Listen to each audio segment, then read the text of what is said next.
রান্নাটি করব সেটি হচ্ছে গরম তেলে কড়কড়া করে কুমড়াটা ভাজবো।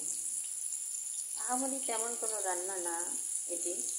একটু হলুদ মরিচ লবণ মাখিয়ে কয়েক কোয়া রসুন দিয়ে, রসুনটা দিলে একটু ঝালটা ভালো হয়। তো কড়কড়া করে ভাজার পরে আমি উঠাবো।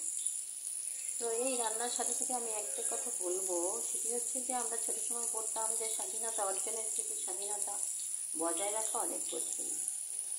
তো আমরা যখন স্বাধীনভাবে বসবাস করে দীর্ঘদিন ঘুমিয়ে থাকি, তখন কিন্তু অনেক শত্রুমিত্র আমাদের চারপাশে থাকে। আমাদের অর্থনৈতিক উন্নয়ন, আমাদের রাজনৈতিক উন্নয়ন, আমাদের শান্তি, এগুলো কিন্তু কেউ পছন্দ করবে না। শত্রুরা পছন্দ করবে না, হিংসুটেরা পছন্দ করবে না। তো আমাদের অগ্রগতির পথে তারা বাধা হয়ে থাকবে, ষড়যন্ত্র করবে, ষড়যন্ত্র পাকাবে।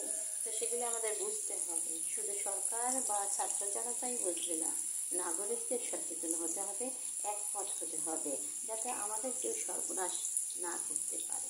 ধন্যবাদ।